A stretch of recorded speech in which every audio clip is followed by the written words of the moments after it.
within the context of these tensions in not just Japan, but Asia writ large. And there are two things now that came to mind as a geopolitical analyst, and I'm thinking about them simultaneously. One has to do with the Chinese naval capabilities, and the other one has to do with the US trying to revive the establishment of a mini-NATO in Asia within these two contexts. I know, it's kind of mind-boggling when I read about it coming out of Washington. So we'll start with the Chinese naval assets, and I would like to get your take into, first of all, where do you see the Chinese naval assets within the next 5 years? And also within this context, what was the timing for the release of the Fujian, the aircraft carrier, the Chinese aircraft carrier, which is the third one now? How do you see this playing out within the security landscape in the region? Yeah, well, China in many ways very quickly catching up, and in some aspects surpassing the U.S. Navy capability. Just look at the Fujian aircraft carrier. It's the immediate comparison is a USS Ford, right? The most advanced aircraft carrier in the U.S. Navy.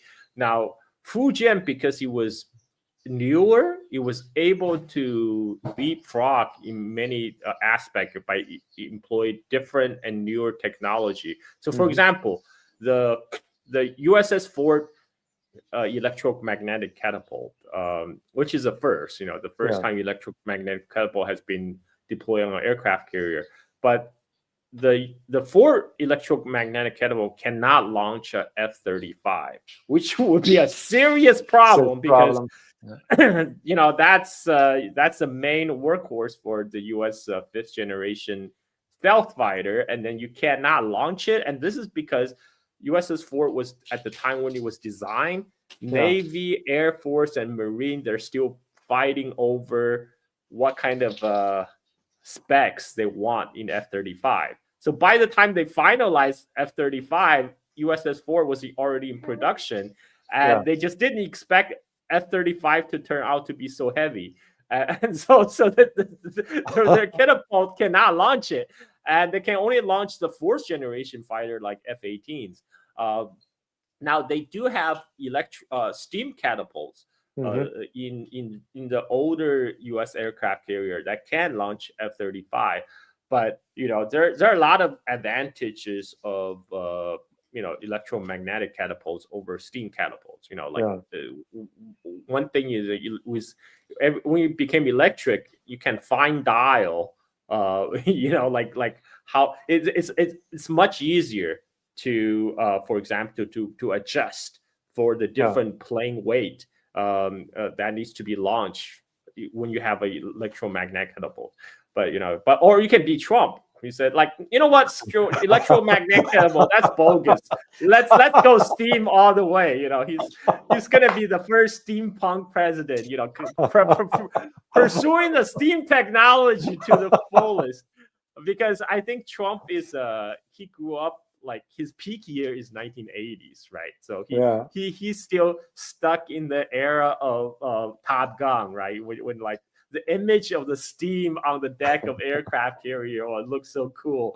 That's what we're gonna stick with. And so this is another the reason that Fujian was able to do this launch the Chinese fifth generation stealth fighters, the J-35, is because one is newer, and they also use DC current instead of AC current. So by the time they lay out Fujian, they already know what J-35 is going to look like. And there's also a report that Xi Jinping himself intervened personally in the construction of Fujian to instruct them to actually put in an electromagnetic catapult. And then it's not confirmed, but many sources claim that that's the case. But he uses the latest technology, and it could launch fifth generation aircraft. Now, for U.S., people can say, well, what we still have other conventional aircraft carriers that could launch J-35, F-35. F-35. Look, a lot of the Nimitz-Class carrier, they're older than me.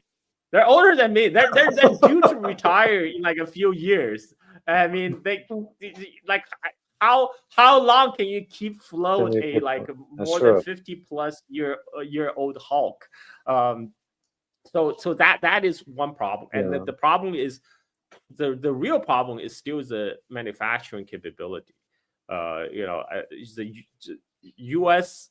Pentagon admitted China has 230 times the naval shipbuilding capability than the United States. So even to replace all these Nimitz-class aircraft carrier that's due to retire, U.S. will not be able to produce aircraft carrier at scale large enough, the same way that China will be able to, because China is already on their way to construct their 4th aircraft carrier, and which is going to be nuclear powered.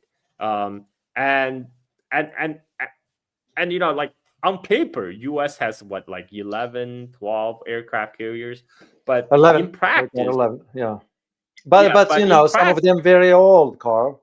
Some of them very old. They're not going to keep up with the technology. In practice, they could only keep like four aircraft carrier battle group deployed, active deployment at any time. And so China is very quickly catching up in that aspect. And going forward, that gap is going to increasingly shrink.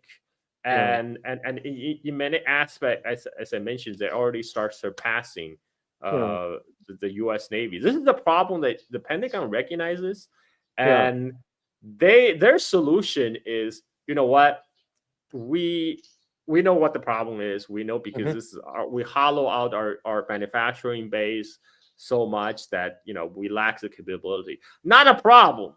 We can go to our allies, South Korea and Japan, to help us. And so that is their solution. That's their solution. Their solution, because there's a U.S. law actually prohibits warship from being built in foreign countries. So they're like, well, okay, what if we just retrofit our ships? We have a lot of ships that we need to retrofit. We just retrofit them in the Korean and Japanese shipyards. So that's what they're doing. This is why they're trying very hard to loop in Korea and Japan into forming like a mini Asian NATO.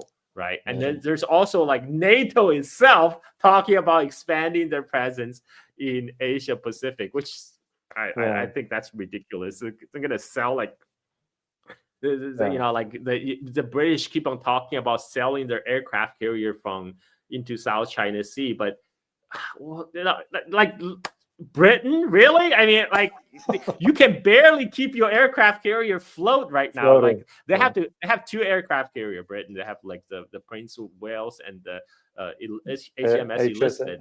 But they had so much problems. They had to cannibalize one for parts for the maintenance of the other. So like to think that they will be able to do something in South China Sea, I mean, it's ridiculous.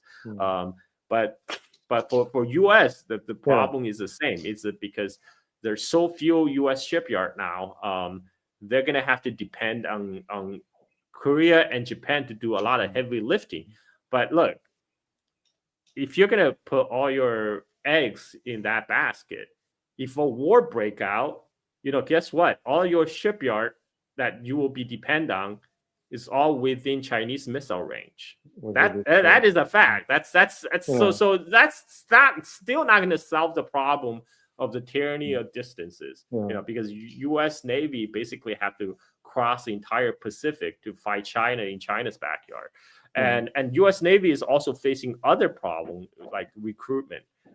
They have to lower so many standards now for recruitment because they can't get enough sailors to sign up, because hey, nobody wants to die for Israel, or go die for Taiwan, and so that those U.S. Navy is probably have most apparent problems of all the three, all the major branches of U.S. military. But U.S. Navy just happened to be the one that will have to depend on to fight China. And they have all these problems with all these old ships that can't be replaced.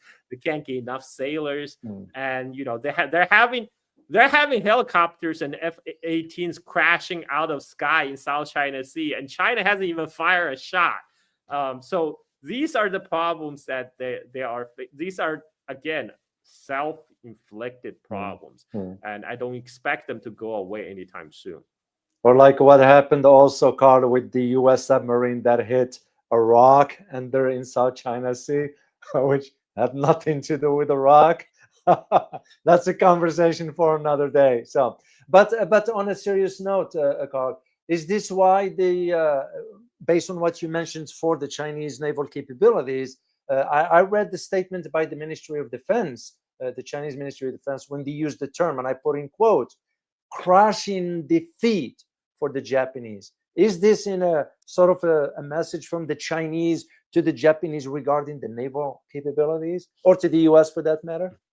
Well, I have to read the original Chinese statement, because a lot of times there's some willful mistranslations into English. I read it, yeah. So but basically right now, China is trying to remind Japan not to stir up trouble in Asia Pacific, and it's because they're really pissed about this latest crossing of the red line.